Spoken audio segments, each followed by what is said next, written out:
BPSC और UP police के लिए महत्वपूर्ण करंट अफेयर्स है, इसलिए लास्ट तक जरूर देखें। आपका पहला प्रश्न है, केंद्र सरकार ने फैसला किया है कि America, Britain, Japan, Australia, Canada और यूरोपीय संघ के देश स्थानीय परीक्षण किए बिना ब्लैंक के तहत भारत को दवाएं निर्यात कर सकते हैं। इसका सही जवाब है ऑप्शन नंबर बी, नियम 101 के तहत।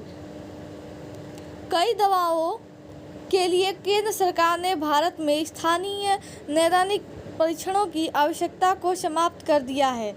ड्रग्स और कॉस्मेटिक्स एक्ट के तहत विनियामक आवश्यकताओं के कारण कुछ दवाएं भारत में आसानी से उपलब्ध नहीं हैं, जबकि उन्हें पहले ही अमेरिका, ब्रिटेन और यूरोपीय संघ जैसे देशों में विनियामक निकायों से स्वीकृति मिल चुकी है। अब आपका अगला प्रश्न है, चल्ला श्रीनिवासुलु शेट्टी को ब्लैंक का अध्यक्ष नियुक्त किया गया है। इसका सही जवाब है ऑप्शन नंबर ए, भारतीय स्टेट बैंक का अध्यक्ष नियुक्त किया गया है।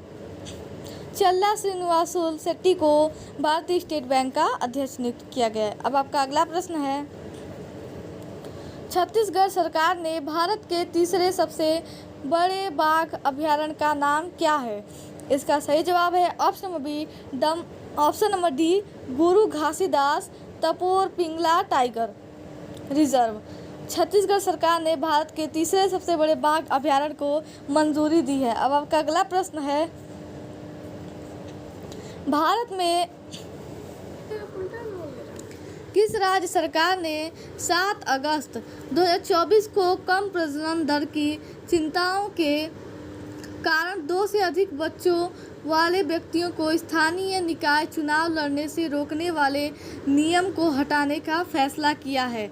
इसका सही जवाब है option number B, Andhra Pradesh. Andhra Pradesh द्वारा स्थानीय निकाय चुनाव लड़ने वाले व्यक्तियों के 2 बच्चे की नीति को समाप्त कर दिया गया। 7 अगस्त को आंध्र प्रदेश सरकार ने राज्य में कम प्रजनन दर पर चिंता के बीच 2 से अधिक बच्चों वाले व्यक्तियों को स्थानीय निकाय चुनाव लड़ने से रोकने वाले नियम को खत्म करने का फैसला लिया है। अब आपका अगला प्रश्न है, पश्चिम बंगाल के किस पूर्व मुख्यमंत्री और वरिष्ठ सीपीआईएम नेता का 80 वर्ष की आयु में 8 अगस्त 2024 को निधन हो गया? इसका सही जवाब है option number D, Buddhadeb Bhattacharya का। पश्चिम बंगाल के पूर्व मुख्यमंत्री और वरिष्ठ सीपीआईएम नेता बुद्धदेव भट्टाचार्य का 8 अगस्त को 80 वर्ष की आयु में निधन हो गया। उन्हें 2000 में मुख्यमंत्री बनाया गया था, जब ज्योति बसु, जो उस समय देश में सबसे लंबे समय तक सेवा करने वाले मुख्यमंत्री थे, ने स्वास्थ्य कारणों से पद छोड़ दिया था।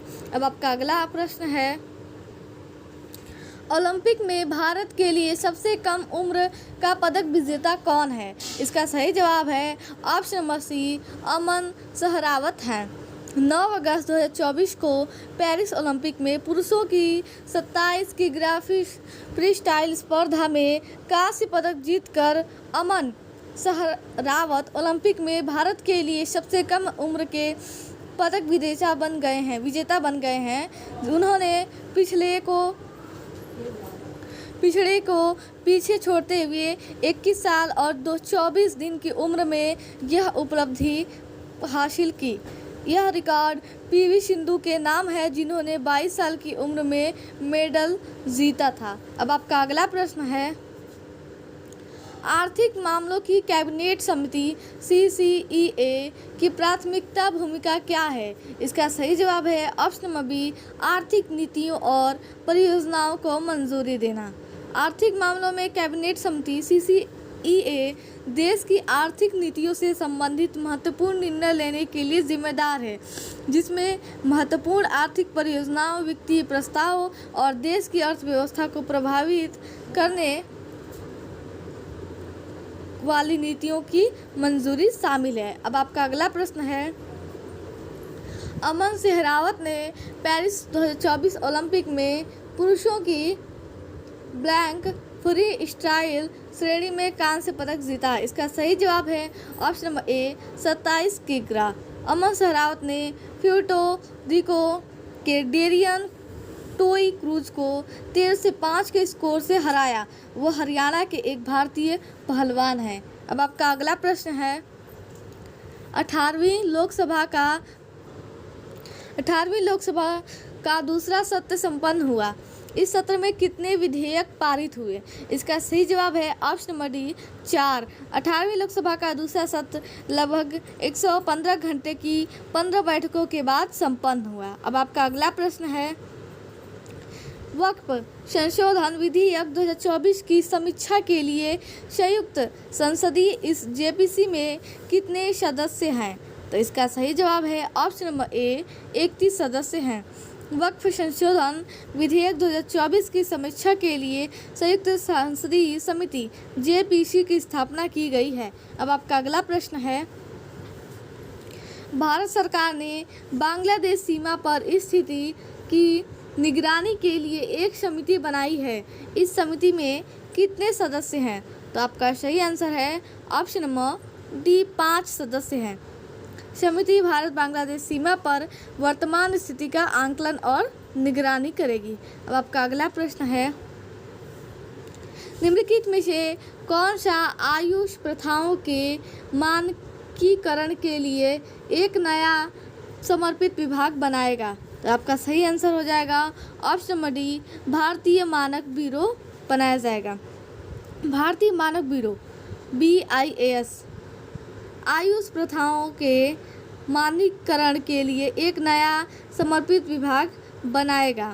उपभोक्ता मामले, खाद्य और सार्वजनिक वितरण मंत्रालय द्वारा इसकी घोषणा की गई है।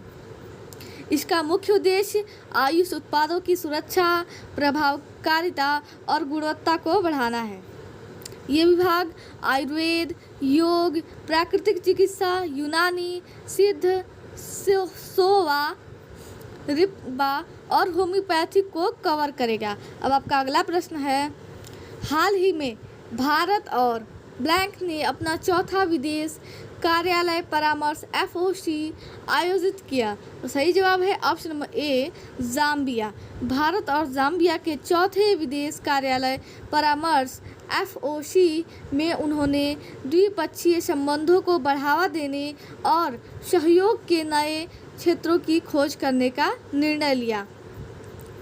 बैठक के दौरान दोनों पक्षों ने संस्थागत तंत्र, छात्रवृत्ति, प्रशिक्षण और क्षमता निर्माण और उच्च शिक्षा में सहयोग सहित कई द्विपक्षीय मुद्दों की समीक्षा की। उन्होंने व्यापार और वाणिज्यिक संबंधों और रक्षा, स्वास्थ्य, कृषि, खानों, खनिज संसाधनों और छोटे और मध्यम उद्यमों जैसे प्रमुख क्षेत्रों में सहयोग पर भी चर्चा की। और दोनों देशों के प्रतिनिधिमंडलों ने अपने द्विपक्षीय संबंधों की वर्तमान स्थिति पर संतोष व्यक्त किया। ऐसे ही करंट अफेयर्स देखने के लिए हमारे चैनल को लाइक एंड सब्सक्राइब जरूर करें। और एक बात, हमारे चैनल पर आपको डेली करंट अफेयर्स मिलते रहेंगे। धन्यवाद।